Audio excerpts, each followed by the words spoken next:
हाथ में हथियार पकड़ा दिया। Now they are lethal. वो पढ़े लिखे हैं, उनका दिमाग काम करता है। आज से पहले जिन जिन के साथ हम ताकतवर लोगों का पंगा हुआ, वो कौन थे? वो मौलवी था, कोई बेचारा सियासतदान था, कोई बेचारा किसी गरीब तबके से दूर दराज इलाके का, कोई बलोचिस्तान के पहाड़ों से उतरा हुआ था।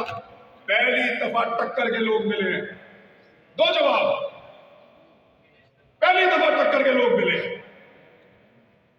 जो सवाल पूछते हैं लॉजिक के साथ। सर आप तो ये कहते थे, एक ही हो गया। दो जवाब। अब गाली देने से जान नहीं छूटेगी, अब ये कहने से जान नहीं छूटेगी कि हमारी यूथ पूरी तरह से अवेयर नहीं है, ऐसे जान नहीं छूटेगी। ये आपसे जवाब मांगेंगे, आपको देना पड़ेगा, आपको बताना पड़ेगा। कहानी कोई और सुनाई, हकीकत में कुछ और किया। मैं कल की बात आपको बताता हूं, मुझे शर्म आई। आपका वजीर दिफा पार्लियामेंट में खड़ा होकर, भाईजान मेहरबानी कर, क्योंकि यहां से आपकी आवाज बड़ा काम में आती है और इतनी अच्छी आवाज है, उधर मुड़ जाओ। नहीं, कई आवाजों में बड़ा जादू होता है और भाईजान की आवाज में बड़ा करंट। तो मैं गुजारिश कर रहा था, कल आपके वजीर दिफा ने कहा कि एक कैनेडियन क्यों बोला आर्मी चीफ के खिलाफ। असेंबली के अंदर मामला उठाया। मैं भी कहता हूं कि तनकीद होनी चाहिए, मुजम्मत होनी चाहिए, किसी में जरूरत नहीं होनी चाहिए कि हमारे इदारों के खिलाफ बात करें, ठीक है बात। लेकिन डोनाल्ड लू भी तो बोला था, उसका सबूत है आपके पास, उस पर आप बात नहीं करते। इंडिया ने चाइना के अंदर 17 मुल्क आए, पाकिस्तान को नहीं बुलाया। और कल पाकिस्तान की मुजम्मत पता किस तरह की थी कि एक मुल्क है जिसने पाकिस्तान का रास्ता रोका चाइना जाने से। नाम लो ना, नाम 70 सालों में पीछे लगा है, भारत ये करता है, भारत वो करता है, भारत का ये कर देंगे, ये जंग लड़ेंगे, मार देंगे, तबाह कर देंगे। 70 साल इस चीज के पीछे लगा, कल नाम लेने की जरूरत नहीं थी। 70 साल एक कहानी पढ़ा के अब बात घुमा रहे हैं, घुमाने नहीं देंगे, भूलने नहीं देंगे, क्योंकि पहली दफा मिले टक्कर के लोग। ये कोई पहाड़ों से उतर कर नहीं आए हुए, वो भी हमारे लिए उतनी मोहतरम है। ये कोई कबायली नहीं है कि आधी रात को मार दिया तो बाजार में लाशें पड़ी है, कोई पूछने वाला नहीं ना, ये नहीं मानेंगे, ये जवाब लेंगे आप। और उन्हीं सवालात का जो सवालात आप लोगों ने इनको सिखाए, पढ़े लिखे हैं, middle class, lower middle class, Pakistan को चलाते हैं, इस मुल्क का पहिया घूमता है, उसकी वजह से हो नहीं सकता कि चुप करके बैठ जाए। ये लोग अपने सवालों का जवाब आपसे मांगेंगे, चाहे आपको बुरा लगे, चाहे आपको अच्छा लगे। कल यही लोग हीरो थे जब पश्तून तहफ़्फ़ुज़ मूवमेंट के खिलाफ आपको प्रोटेक्ट करते थे। कल यही लोग हीरो थे जब इंडियन प्रोपेगेंडा के खिलाफ, या इंडिया ने जो आपके खिलाफ एक 5th जनरेशन वॉर आपके ऊपर मुसल्लत की हुई थी, इंडियन क्रॉनिकल्स, जब ये लोग वहां काम करते थे तो बहुत अच्छे थे, कमाल थे। अब नहीं अच्छे लगते, इसलिए कि सवाल पूछते हैं, बदतमीज हो गए, बदतहजीब हो गए। हमारे जो बुजुर्ग है ना, पुराने लोग, बच्चे बाद उनसे जब कोई मुश्किल सवाल पूछते थे ना, तो वो ये कहते हैं कि बड़ा बदतमीज हो गया, और जान छूट जाती थी। दफा हो जाए, यहां से बड़ों की बातों में नहीं बोलते, ऐसे ही करते। ये एटीट्यूड रियासत का आपके साथ, क्यों पूछ रहे हो हमने क्या किया? और तुम कौन होते हो पूछने वाले कि हम जो मर्जी करें? ये मुल्क हम सबका है, हम इंडिया से नहीं आए हुए, या हम मकबूजा कश्मीर में नहीं रह रहे। हम तो सवाल पूछेंगे, चाहे हमारे घरों के बाहर पुलिस भेजो, चाहे हमें उठाकर ले जाओ, चाहे हम पे गद्दारी के मुकदमे करवाओ, चाहे हम पे बगावत के मुकदमे करवाओ, हम तो सवाल पूछेंगे, क्योंकि ये सवालात कल तक आपको अच्छे लगते थे। यानी मैं अपनी बात आपको बता देता हूं, यह बहुत सारे साथी हम लोगों को बुला के ताकतवर लोगों ने बताया कि ये तो चोर है, और ये जरदारी और नवाज शरीफ चोर है, वो इनको लूट के खा जाएंगे। पक्की बात बता रहे हैं आपको, चोर है। हम अपने आप को कायल नहीं कर पा रहे हैं, इन्होंने भी सबूत दिए। हमारी मुलाकातें करवाई एफआईए से, नैब से, हमने पूरी इंक्वायरी रिपोर्ट पढ़ी। हमें अपने आप को कायल करने में एक दो साल लग गए। हमें महसूस हुआ कि यार ये तो वाकई मुल्क का बेड़ा गर्क कर देंगे। जब हमें एहसास हुआ तो इनका एहसास खत्म हो गया। हमें एहसास दिलाकर एक लड़ाई में उतारकर खुद कोई जाकर अगर दूसरी सफ में खड़ा हो जाए तो क्या हम गिला भी ना करें, सवाल भी ना करें? फिर बोलते हैं सवाल मत करो। सवाल तो ये करेंगे, क्योंकि पहली दफा आपका मुकाबला टक्कर के लोगों से है। ये पूछेंगे।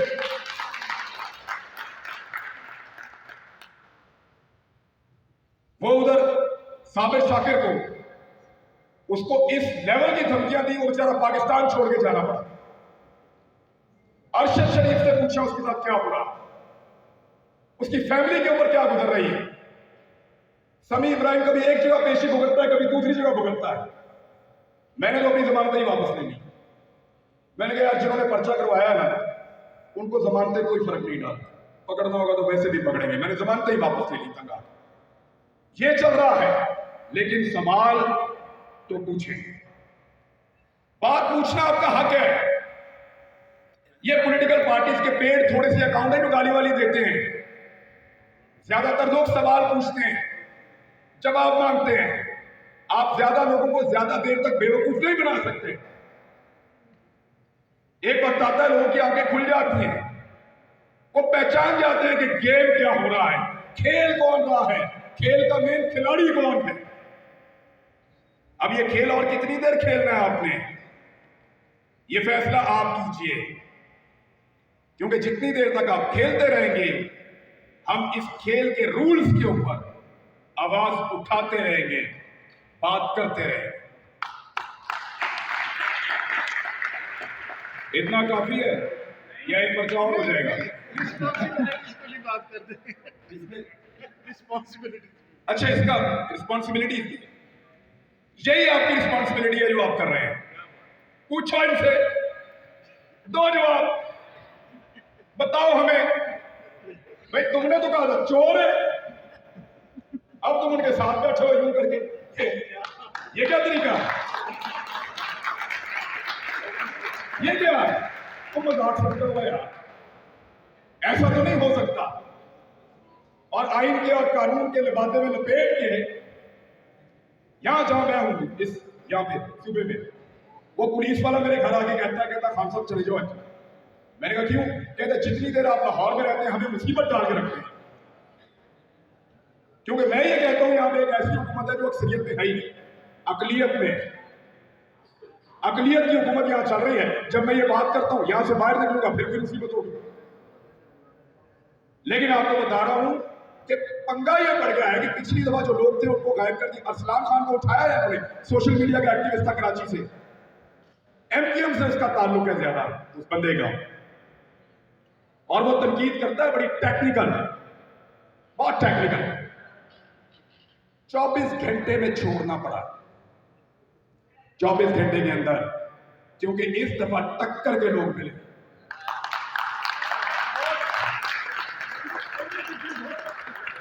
ये वो लोग नहीं है जो आप चाहेंगे तो आप कर देंगे, नहीं, टक्कर के लोग हैं, टक्कर देंगे पूरी। बेशक आप इनको सड़कों के ऊपर जलील करें, इनको घरों से उठाकर ले जाएं। मुझे एक मेरा दोस्त है बड़ा अच्छा, बड़े ताकतवर महकमे में है, ये बड़ा मजेदार बात मैं आपको बताने लगा। वो मुझे एक जगह मिलने के लिए आ गया, आजकल मुझे बहुत मिलते हैं दोस्त, तो मुझे मिलने के लिए आ गया, मुझे कहता है कि यार बड़ी मुसीबत पड़ गई। मैंने कहा क्यों, क्या हुआ? उसने कहा वो 2 लड़कियां देख रहा है, उनके साथ वो 2-3 लड़के भी जा रहे हैं। मैंने कहा जी। कहता है इस तरह के लोग गालियां दे रहे हैं, इनको किधर बंद करें पकड़ गया, इनको किधर बंद करें पकड़ गया। ये नहीं मम्मी डैडी नस्ल है, इनको अंदर बंद किया कि मुंह से मर जाएंगे। इनके माँ बाप बाहर थाने के खड़े होकर मर जाएंगे। ये वो क्लास है टक्कर के लोग, इनको जवाब देना पड़ेगा और ये सवाल पूछेंगे। तो ये चलता रहेगा, ये पाकिस्तान में बड़े लंबे अरसे से चल रहा है। जिस चीज को रियली में आपको जरूरत है ना फोकस करने की, वो ये है कि कितना अरसा और ऐसे चलाना है। हमें बताया गया कि इंडिया बहुत बुरा है, 70 साल अब कहते हैं उसके साथ तिजारत करेंगे। हमें बताया गया कि फलस्तीन के लिए एक ऐसी जंग होगी जिसमें जो भी लड़ेगा वो जन्नत में जाएगा। अब कहते हैं रास्ता निकालो, तो हम पूछे भी ना, सवाल तो पूछेंगे, जवाब देना पड़ेगा, क्योंकि लोग मुख्तलिफ है ना, टक्कर के लोग मिलेंगे। ये ऐसा नहीं होगा कि इनको आप बंद करने के लिए जाकर कोई आवाज उठाने वाला नहीं होगा, ऐसा नहीं होगा। जो आपसे होता है आप करके देख लें। तो इस मुल्क को किसी जगह अगर पहुंचना है तो फिर एक नजरिए के साथ पहुंचना, या तो आप आजाद रह सकते हैं या आप गुलाम रह सकते हैं, या आप अपने फैसले खुद कर सकते हैं या आपके फैसले दिख कर आपको भिजवाए जाएंगे। मैं थोड़ा सा आपको अपने बारे में आज बता देता हूं, ये वाला कंटा कर देते हैं। लोगों को लगता है कि एक सहाफी इतना जानिबदार कैसे हो सकता है। मेरे खिलाफ जवाब देने भी ट्वीट किया थोड़े दिन पहले, कोई गिला नहीं, मैंने जवाब भी नहीं दिया, जवाब भी बड़े भाई। लेकिन मैं हो गया ऐसा भाई, पाकिस्तान बनने से पहले जिम्मेदार अखबार था, अगर वो भी गैर जानिबदारी का ड्रामा करता तो पाकिस्तान के लिए रोल प्ले ना कर सकता। ये जो गैर जानिबदारी है ना, ये अमीरों के बड़े मुल्कों के चोंचने। पहले अमेरिका को बनाओ अफगानिस्तान, फिर अमेरिका से बोलो इसी तरह CNN को और फॉक्स को चलाए। पहले बर्तानिया को बनाओ पाकिस्तान की तरफ, फिर उनको बोलो BBC को उसी तरह चलाए। और गरीब का बच्चा, मजदूर का बच्चा औजार के साथ खेलता है, किसान का बच्चा मट्टी के साथ खेलता है, अमीर का बच्चा खिलौनों के साथ खेलता है। ये चोचले उनके हैं BBC CNN वाले, वो हमें ना सिखाओ। आपने अपने मुल्क बना लिए हैं, हम तो अभी ट्रांजिशन के अंदर है। तो ये जो अपने बारे में मैं आपको बता देता हूं कि 10 मार्च 2022 में मुझे इस मुरासले की इंफॉर्मेशन मिली थी। बतौर साहब मेरा काम है निकालना पड़ेगा, और मैंने उस दिन डिसाइड किया था कि अगर ये जो अमेरिकन कह रहा है, इमरान खान ने 27 मार्च को आप सबको बताया था, मुझे 17 दिन पहले पता था, और मैंने अपने आप से वादा किया कि अगर ये अमेरिकन जो कह रहा है इस मुल्क में वो हुआ तो मैं वो आखिरी आदमी होगा जो सरेंडर करूं। मैं इसलिए इस तरह का बन गया, और इसके लिए कीमत क्या है? गद्दार भी हूं आपके सामने खड़ा, बागी भी हूं आपके सामने खड़ा, किसी चैनल पे मैं ऑन एयर नहीं जा सकता, जहां जाता हूं वहां मना कर देते हैं कि इसको ऑन एयर नहीं करना, एक शहर में टिक कर नहीं रह सकता, मल्टीपल चीजें। लेकिन इसके बावजूद आखिर में एक बात करके जाऊंगा, सवाल तो करें और जवाब देना पड़ेगा, क्योंकि टक्कर के लोग मिले।